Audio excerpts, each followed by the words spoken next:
BBS 뉴스는 4.15 총선을 앞두고 각 정당의 문화 종교 분야 총선 공약을 들여다보는 순서를 마련했습니다. 사상 첫 준연동형 비례제 도입으로 인해 프레임 대결이 선명성을 띠면서 각 정당이나 후보 간의 정책 대결은 수면 아래 묻힌 양상인데요. 여기에다 코로나19 사태 장기화로 인해 보건경제 이슈에만 관심이 모아지면서 상대적으로 문화 종교 분야 공약은 뒷전으로 밀려나 있습니다. 전영식 기자가 취재했습니다.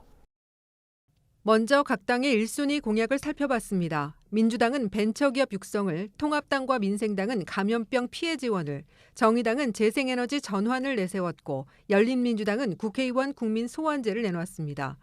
그렇다면 문화 공약엔 무엇이 담겼을까? 각 당의 정책 공약집을 살펴봤지만 더불어민주당을 제외하고는 문화예술 정책의 부재 지적은 이번 선거에서도 마찬가지입니다. 더불어민주당은 문화 강국을 목표로 창의적 생산 활동을 지원하는 데 초점을 맞췄습니다. 문화예술기관의 실업보험제도 구축과 예술인 프리랜서 국민연금 지원, 신진 예술인 창작 장려금 지원 등이 그것입니다. 저희 당의 문화 분야 핵심 공약은 문화예술의 창조적 역량 강화와 국민들의 문화 향유권 증진에 있습니다. 이를 위해서 먼저 첫 번째로 문화예술 전문기관이 관할하는 문화예술 전문 실업보험제도를 도입하고, 미래통합당에선 청년 시민 예술인들의 문화 마켓과 전국 거점별 예술인 문화거리 조성 공약이 눈에 띕니다. 하지만 청년 공약에 한 줄 끼워 넣는 정도 비중에 그친 것은 아쉬운 대목입니다.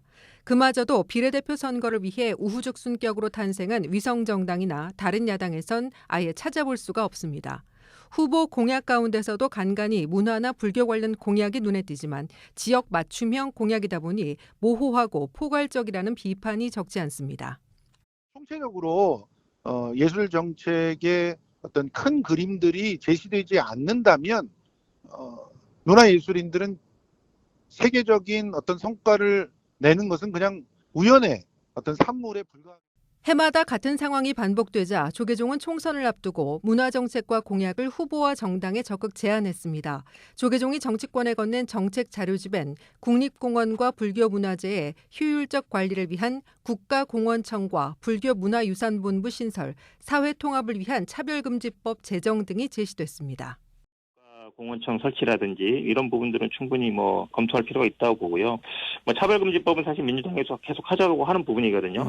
내용도 굉장히 합리적이고 훌륭한 대안들이 많이 있다. 조계종에서 말씀하신 그런 내용들 총선이 끝나면 반드시 관철될 수 있도록. 이번 선거에서 문화를 더욱 확산하고 풍성하게 할 후보자나 정당이 선택을 받을지 주목됩니다. 다만 정책이나 공약이 없던 당선자나 정당이 얼마나 깊이 있게 문화와 종교를 이야기할 수 있을지는 의문입니다. BBS 뉴스 전영신입니다.